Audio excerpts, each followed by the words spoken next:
I'm going through the news. I've been gone for the 4th of July holiday, but I'm back.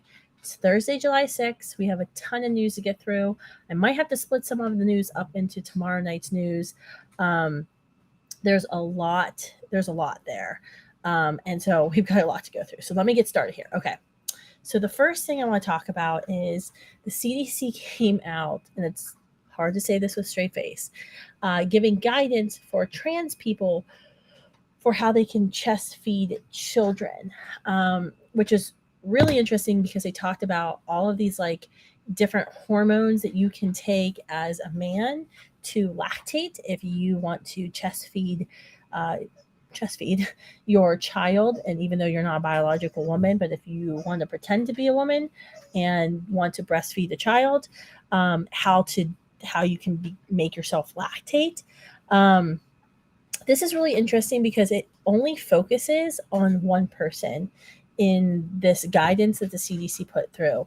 The person it focuses on is the parent, is the trans person who wants to pretend they're a mother, or they're a mother, a female who, you know, surgically removed their breasts and then now has decided to breastfeed their child. Who did it leave off? The child. This is interesting because anyone who's ever breastfeed children, and any mother would know, we have to be extremely careful about what we put in our bodies when we're breastfeeding our children, right? Like eating too much chocolate can give your child this upset stomach. Taking certain medications as a mother, you can't take certain medications, right? Because you know that what you consume and what you put in your body can adversely affect your child. Everything you put in your body also goes to your child's body.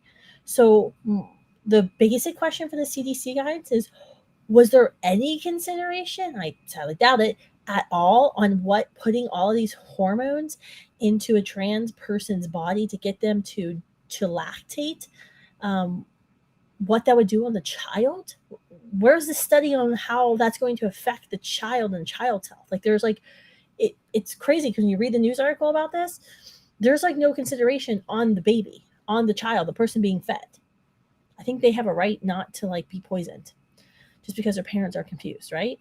Okay, there was an interesting Supreme Court decision that came down, and uh, no one's talking about it.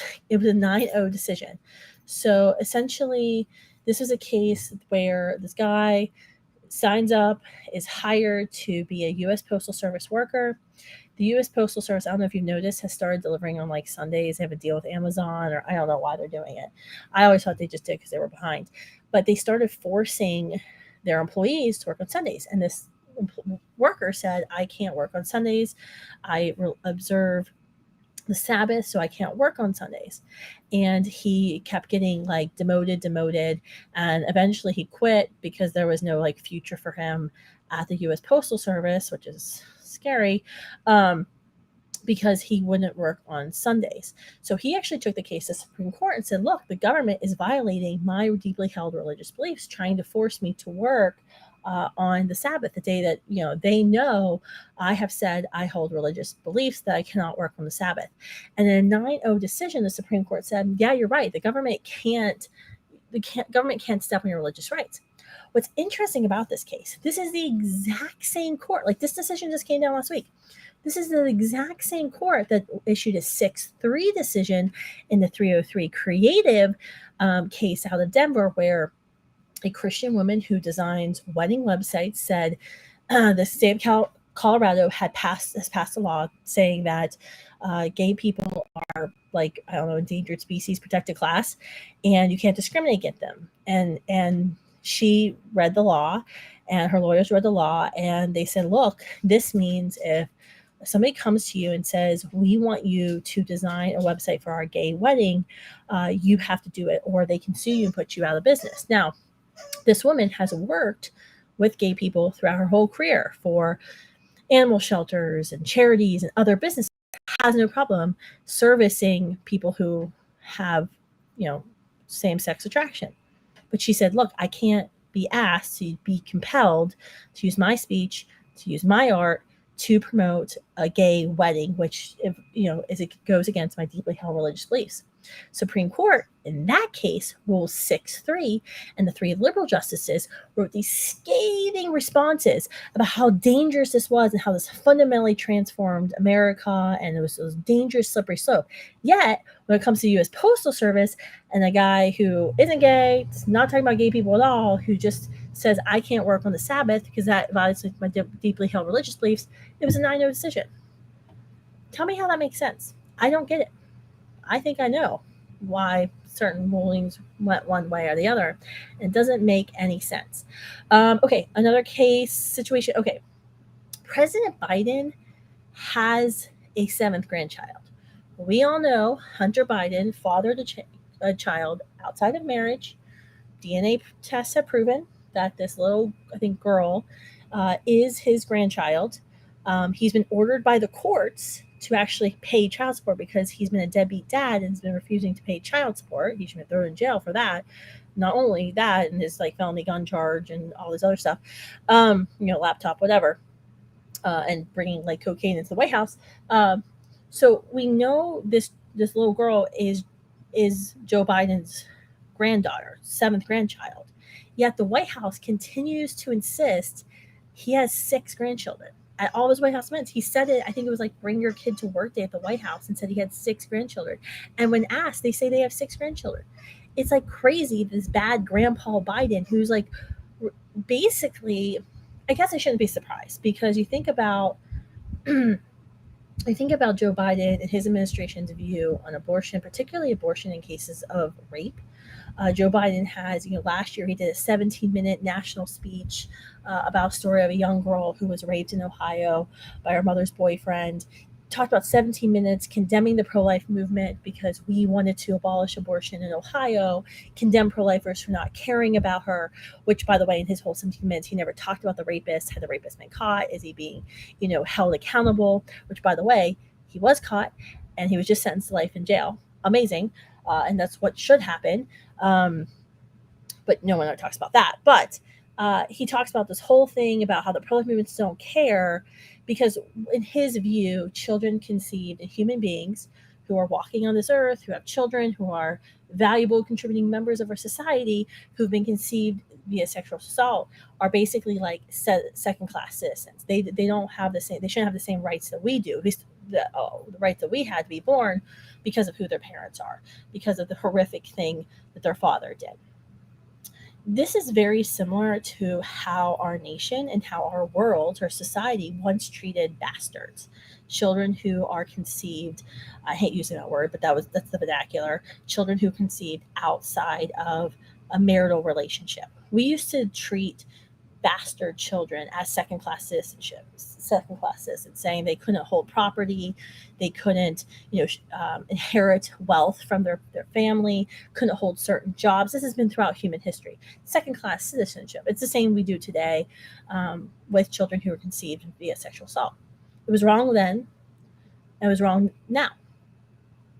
But this is what Joe Biden, his administration, his family is doing to this little girl, giving her second-class citizenship, saying because she's a bastard, she was conceived outside of marriage, outside of a loving relationship, it was casual hookup or whatever, that her life doesn't matter and she shouldn't be recognized.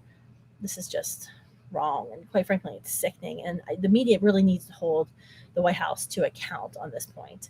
All right, what's the next one? Okay, this is a big story. We're going to see this coming up more and more as we get closer to back to school, beginning of school year. Abortion pill vending machines gain popularity on college campuses post-Roe.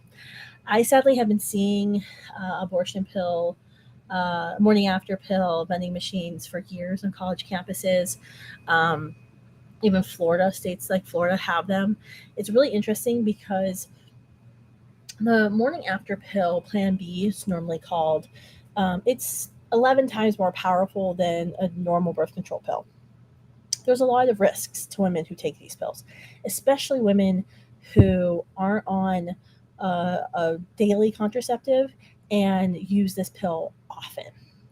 And when you sell it over the counter, when you sell it in the vending machine like this, you can't regulate how many times a woman takes these pills. You also can't regulate who buys them. So something that's been very concerning for us, and every time I bring this up when I talk to abortion supporter, they kind of just casually dismiss it because they don't give a shit. But I care. Is what happens when the sex predator puts the money into the vending machine? The rapist puts the money in the vending machine on campus, gets the morning after pill, and force feeds it to his victim, day after day, week after week. There's no accountability. There's no way to stop him. This is the danger of allowing pills like the morning after pill, like Plan B, and then going up to Ella, which is, kind of the cousin of the abortion pill, which is later after 72 hours, like 5 days, and then the chemical abortion pill, which is straight up an abortifacient, to just be released on the market with no one actually asking question. Also, interesting fact I saw on Planned Parenthood's Instagram last week: if you weigh like over 165 pounds, which a lot of people do, me included, the morning after pill actually isn't effective. And the Planned Parenthood actually recommends a copper IUD, which is abortifacient, because a copper IUD after sex isn't, it's not going to be able to kill the sperm. What it will do is it will spin and irritate the lining of the uterus, so the new human being who's been conceived can't implant into the uterine wall, and early abortion. That's actually what they recommend for like a oopsie for a morning after pill instead of a morning after pill for women who are overweight, which goes into a whole different thing about the fact that you're being gaslit and lied to about what IUDs are and how they're used. All right. Last thing I'm going to go for tonight. Tomorrow's going to be long because I have even more things we have to go over that I didn't have time to go through tonight. I just did like this hour-long TikTok live debate. Okay, Planned Parenthood, the nation's leading provider of comprehensive sex ed in our schools. We pay it's like paying Philip Morris to come into our schools and tell our kids not to smoke, but then they also profit if they smoke.